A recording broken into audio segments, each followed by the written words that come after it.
Did LeBron James ruin the NBA? One former teammate thinks he did. I'm Trevor Lane. This is the Basketball Bulletin. Make sure you subscribe right here to our fast-growing, 100% independent NBA channel. Joining me is Donnie Freeman. Donnie, how you doing? I'm excited to talk about this topic because I think it's a fascinating one that has a lot of different angles that we could look at here, because there's a case that gets presented.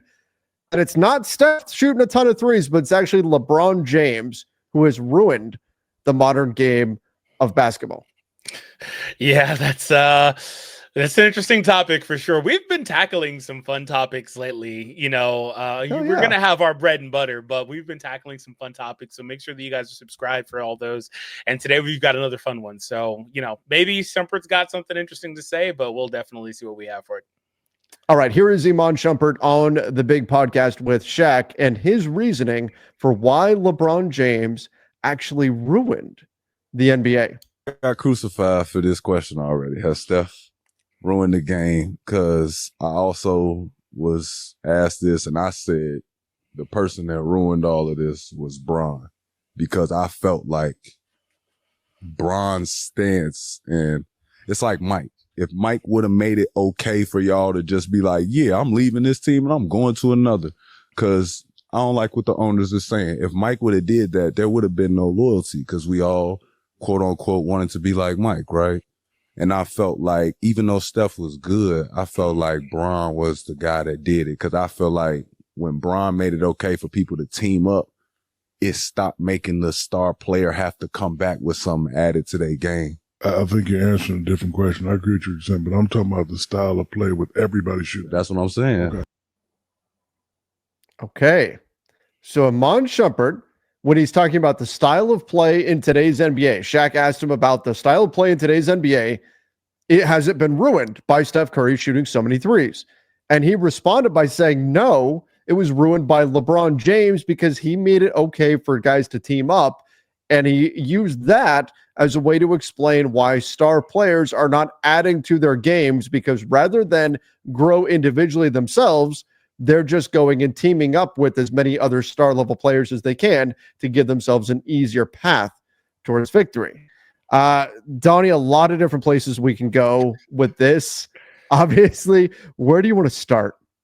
Man, this is a interesting topic, because it doesn't matter, in my opinion, what side of the coin you're on. I think there is some truth to what Shumpert is saying. And I followed LeBron basically his entire career. I'm a big fan of his.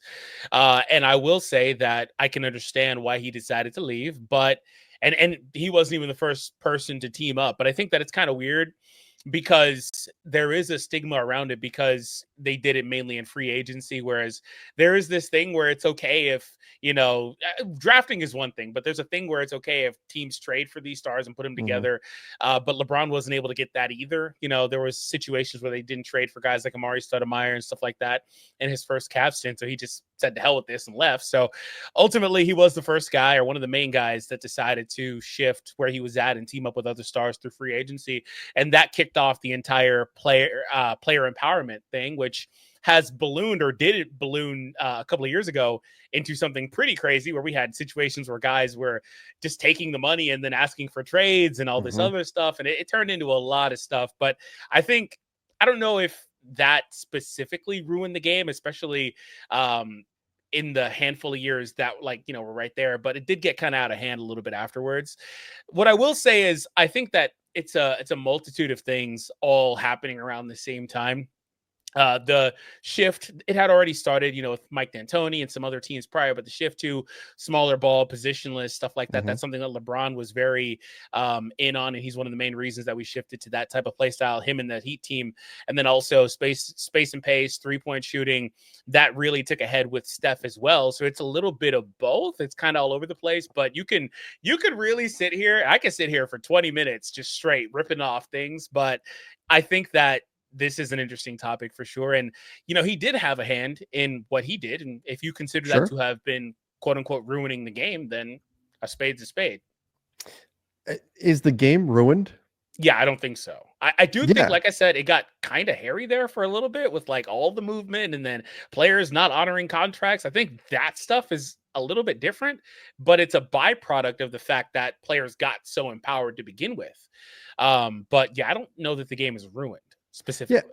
I mean, Shaq is talking about the style of play on the floor. That's what the question was about. Are we shooting too many threes? Is basically what he's saying. And is that, and if the answer is yes, is it all Steph Curry's fault? Is that why? And I would say no, because it's very simple. Math is why they're shooting as many threes. And you could say, well, analytics ruined the game, you nerd, and things like that. But math is why teams shoot threes and why teams don't shoot mid-range jumpers, because guys have gotten better at the three to the point where it's now a major weapon. It's still not the biggest weapon. The best shot on the floor is still right at the rim. That's what math says. But the three-point shot is now a very, very valuable weapon.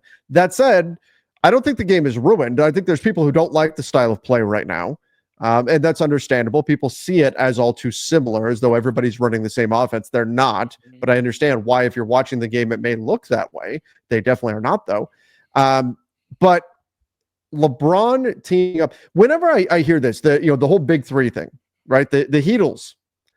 Why is this a problem? Well, if you go back a few years, they weren't even like the team to do it most recently, right? In terms of when it actually happened, when they put it together, we were just a few years removed from the Boston Celtics putting together Kevin Garnett, Paul Pierce, and Ray Allen. But Donnie, as you brought up, that was orchestrated by the team. Yeah. The team went out and got those players. It was when the players got together and said, hey, we had a lot of fun playing together on Team USA, Chris Bosh, Dwayne Wade, LeBron James. Wouldn't it be fun if we did this in the NBA? And they maneuvered themselves onto a team. They decided we are going to be a team. Now we have to figure out what city we are going to play in. And they ultimately landed on Miami. And that was what people had a problem with. Right or wrong, they didn't like that this was not a plan executed by the franchise. This was a plan executed by the players. And he did kick off this player empowerment era where you've got guys that are conspiring to team up behind the scenes and things of that nature are happening. I can see where some of that is distasteful. Mm-hmm. But Donnie, I think I would go, I would say the NBA has benefited from all of the player movement. And I understand why a lot of fans would be upset and say, I don't want to feel like a player's just taking a contract for the money and they're going to figure out their destination later, which is true. Guys are doing that. It's still happening today. But I think the NBA has overall benefited by all of the player movement. Now, maybe that's my own bias coming into play because this is what we do. And the more player movement, the more news we have to cover and all of that. That's certainly a fair criticism. But I don't know that the NBA actually got worse because of what's happened in this player empowerment era, even though it may turn off some fans who just don't like seeing the power in the hands of the players. Yeah, maybe we needed to listen to like the next minute of that clip because Shaq was like elaborating and Shump was like, yeah, well, that's kind of what I mean. It's kind of the same thing. But I think these are two completely separate arguments because I think we did a video previously where we talked about whether or not all the 3-point shooting has, changed the league in an irreparable way, and has ruined it, which, like I said then, and I'll say now, I don't really necessarily think that's the case. What it's done, though, is it's eliminated the mid-range game, which you could argue has, had ripple effects in terms of like how the product is viewed on the court and stuff like that. But in terms of just flat out leaving, like you said, the Celtics kind of did something prior. There were teams prior to that did it. Yeah. But I think what it is with the Heat is like, yeah, the players themselves orchestrated it. But another thing is that the Celtics were older. The Heat were, in their prime. Like you've got prime LeBron right there. Even though Dwayne Wade's knees only lasted a couple years after that, he still was extremely good for at least those first couple of finals. So I think that's part of what it is too. And if you wanted to make that argument that kind of ruined the league for the next few years and that we had other situations where star players were looking to team up with other stars, and that's one thing. Like we had a lot of it kind of happening there for a while, whether it worked out or not. KD Kevin going Durant. to the Warriors, Yeah. KD going to the Nets with Harden and Kyrie. KD going to the Warriors, KD going to the Nets, KD going to where's KD going next? KD going to the Suns. My guy KD catches the strays. We're going to go full circle and KD's going to wind up back with the Warriors. Oh my God, can you imagine? But like that's not the only instance of it either. I mean, LeBron goes back to Cleveland and he does his thing there, and goes to LA and gets AD. But we shifted away from like a three big name star type of thing to like two. Then the NBA was like, yeah, we're going to pull back some of this power because the players are just kind of getting out of hand with this, what they were doing with the contract stuff. But I do think, like you said, that all that parity, all that movement is good for the league. It's good for clicks. It's good for everything. And what I will say is I think that the person that loses out in that situation is the fan, because Sure. there's so much movement now that like it's hard to be really loyal to guys when they're not loyal to you and your team. They're not there, especially if you're not like a player specific fan. If you're a fan of a team, they're there for a couple of years, 2, 3, 4 years. And then they're packing their bags. They're going somewhere else. If you're lucky, that's a good length. If you're lucky, some guys are there for 1 year with all the movement or minimum contracts and things like that. And so I think that's where things are, bad. But I think to say ruined, I think that's a whole different topic altogether. It's much more rare in today's NBA for a player to stay with one team for their entire career. And it's why it's special. It's why I didn't want to see Damian Lillard leave the Blazers. I wanted him to finish his career there. I didn't want him to go to Milwaukee. I wanted him to stay there because I thought that would be something special. You look what happened with Kobe, you look at Dirk, you look at Tim Duncan, you look at the guys who did it. It just seems to add that little extra element to their career. But you know what, guys, it's such a complex topic, because we can always counter by saying, well, you know what? Teams can trade players any moment they want, and they do, right? They could trade players at the drop of a hat. Teams aren't loyal to players. There's no way. But the perspective of the fans tends to be reflected more by the teams, right? Because the fan wants the team to be successful. And if that means trading player X for player Y, they're all for it, because ultimately they are team fans. I still believe, as we've seen a rise of player first fandom, I still believe, I don't know if there's been a study on this, but my own perception has been that team first fans are still the vast majority of NBA fans out there, even though there are many more player first fans than we've seen in the past. But that's going to reflect the perspective of the fans the most. It's the team. It's not going to be as big of a negative towards the fans. Whereas if LeBron says, hey, I'm leaving, and your team is now going to be the team that I've played for the last 3, 4, 5 years, whatever it is now going to be significantly worse. That's going to naturally create disdain for that player. There's going to be an emotional reaction to that. My team now got where the team I watch 82 games a season, the team I spend hours upon hours watching, I'm reading all the news, I'm doing all this stuff.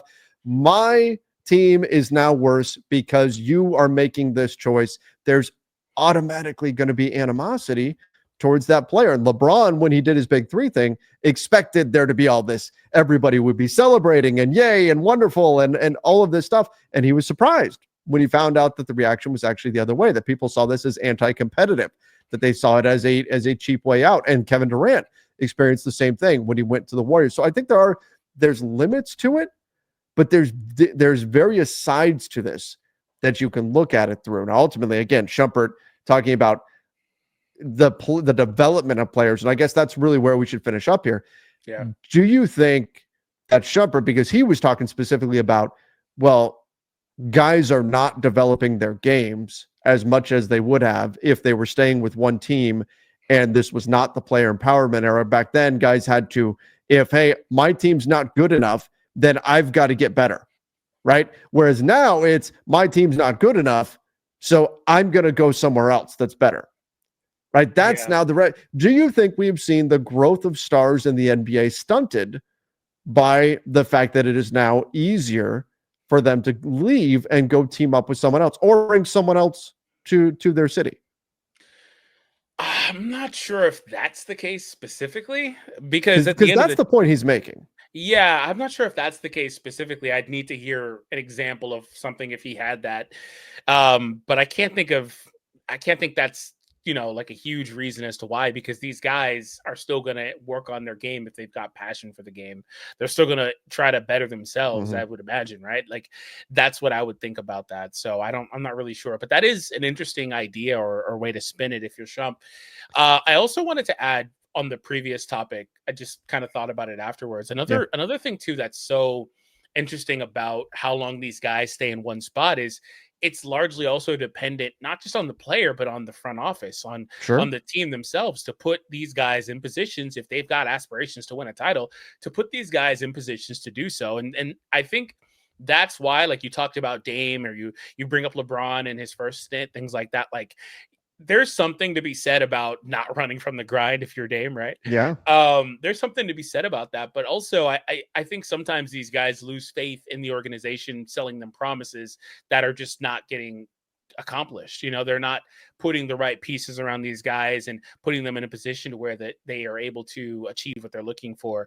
And then obviously that's a case by case basis, depending on who you're playing. Did the star elevate the team enough? Did they play where they're supposed to? Like, there's a lot of different things you can kind of go about, but I do think that's part of it too, is that the team has to be able to put these players in positions to want to stay there, right? And that's why the Giannis thing lately, where it's like, oh, is Giannis going to want to leave? Things like that, where previously he had mostly said that he wants to just stay there, but his priority is winning. So I think that's kind of, that may be where he heads in the next couple of years if they don't get things together too.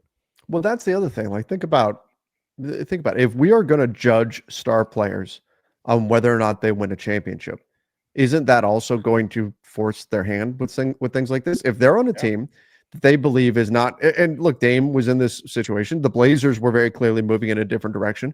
What's he? You know, if he shows loyalty to the city, is it that I don't think people in Portland loved him, but would others hold it against him that he never won a championship?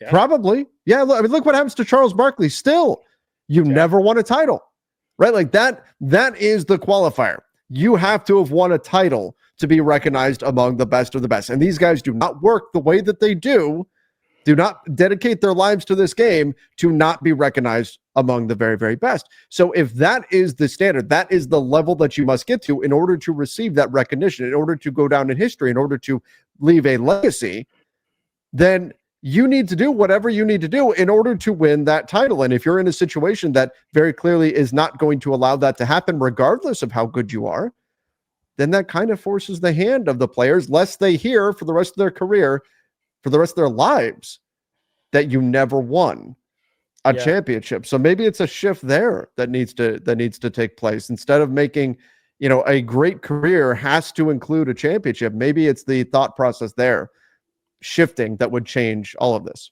Yeah, I think that exactly what you said is what happened with LeBron, where he was like, I'm in year 8. I don't know how long I've got this. I want to be one of the best players ever. I need to start winning now. You know, I think it was year 8 or somewhere in that area. I think that's exactly what happened. He kind of got scared about what could have potentially happened if he doesn't win, and, you know, was faced with that opportunity and just kind of was like, let's just do this. Let's get it over with. Didn't really care about how things were perceived. Spent that first year as a villain and played into that, and things didn't work out that first year as a result. But after that, kind of let things go. And, you know, I just think it's interesting how, like I said, that things kind of shift from there. Like, hindsight being 2020, we're a decade removed from that at this point, and you see how the NBA turned out over the last number of years, and how there was just so much as a result of all of the decisions that were made all the way back then. So I do think if that's the argument Shumpert is making, he does have a point with that. I just don't know so much about like the development piece, because it's hard to quantify these guys. Yeah, it's hard to. That's why I said I need to hear if he had an example, or probably didn't. He don't want to call anybody out. Yeah. But I feel like, you know, these guys are still, for the most part, if they're in it to play the game that they love, they're gonna work on their game and keep progressing. You know, we talked about LeBron, like how he's developed his game in many ways in the last decade. So I think that's probably what you would expect from most guys. Yeah. It's an interesting topic, and I'm really curious to see what people think. So let us know in the comments down below. Do you think that the growth of superstars has been stunted by their ability to team up with others? Does that allowing them to lighten the load on themselves by leaving their current situation to find, perhaps, if you want to call it, an easier path or a better path? Has that perhaps stunted the development of superstars and the growth of these stars in the NBA? Let us know your thoughts. Plus, LeBron teaming up, him making it more acceptable to form a big three, for players to conspire to join forces. Has that been a negative for the league, or has it been a positive? Let us know your thoughts in the comment section. Don't forget to subscribe right here and check out our latest video, which is breaking down all of the turmoil going on with the Philadelphia 76ers, who ironically have 3 really good players who have teamed up together. Now, 2 of them were already in place, but still, Paul George leaving the Clippers to go team up, and they right now are going through it. But let us know your thoughts in the comments down below. Don't forget to subscribe. Till next time, see ya, and stay safe.